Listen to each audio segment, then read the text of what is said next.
Welcome to Burning Bright, a weekly podcast presenting poetry and prose from Passenger. During December, we'll be featuring work from books that Passenger published over the past year. One of those was Fran Markover's book, Grandfather's Mandolin. Poet Mary Gilliland said that Fran, quote, creates a book of grieving for and rejoicing in forebears and family. She said, these poems braid languages and generations. They sing their scenes and stories with ingenious formats, gleaming images, and full-throated delight. Here's Fran Markover's poem, Dear Grandmother Zipporah. I want to sail back to 1917. Visit the motherland where you learned. Bring extra sweaters, chocolate, crackers, just in case. Sail back to 1920. Enter the rowboat that carried you and young Moishe, grandfather-to-be, to witness another vessel, miles upstream, the neighbors who didn't make it. To return, toss stones of remembrance into the river, recite Kaddish for names drowned. I want to be caged in the Bucharest jail and fathom the fright of bribing a soldier. To escape, then haggle over a lace dress, wedding ring that'll someday grace a daughter's finger. I'd like to rescue grandfather's mandolin so that I could hear him strum Yiddish folk tunes, the instrument restrung so that his grandson could wail rock songs for a high school band. I'd like to restamp immigration papers that stated your name as Pauline, not Zipporah.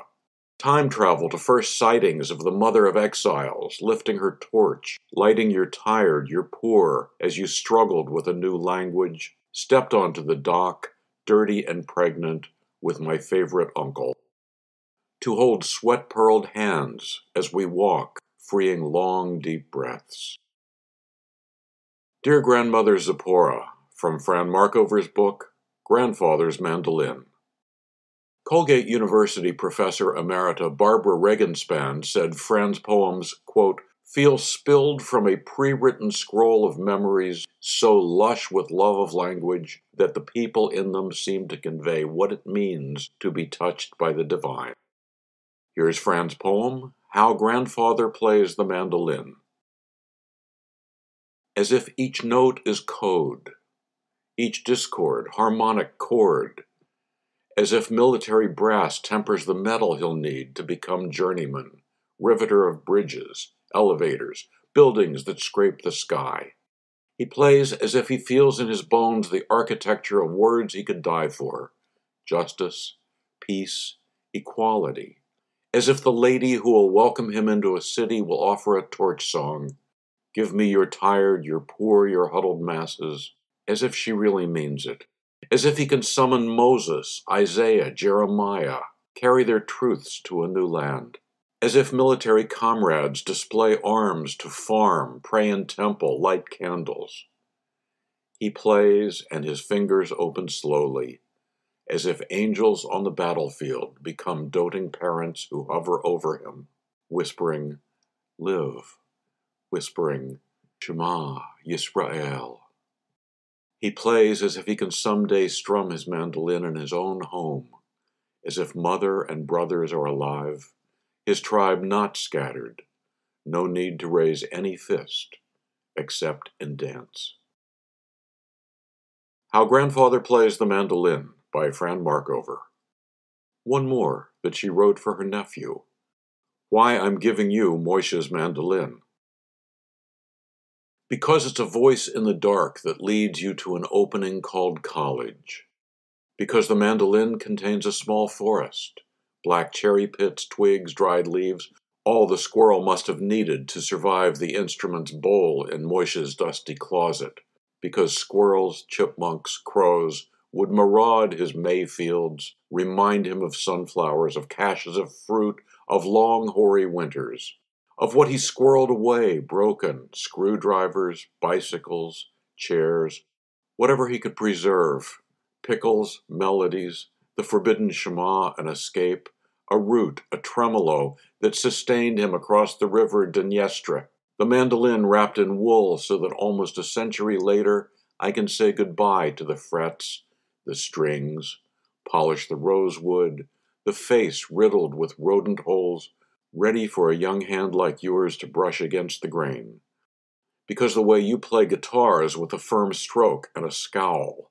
Your music raw, electric, the hard rock of guns, gangs, city grunge.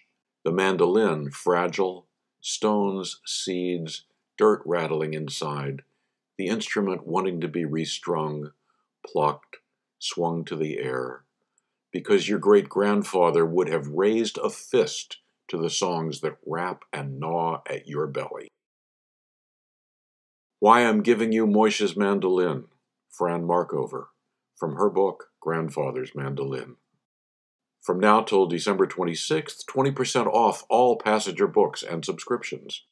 To buy Grandfather's Mandolin, subscribe to, or learn more about Passenger and its commitment to writers over 50, go to PassengerBooks.com.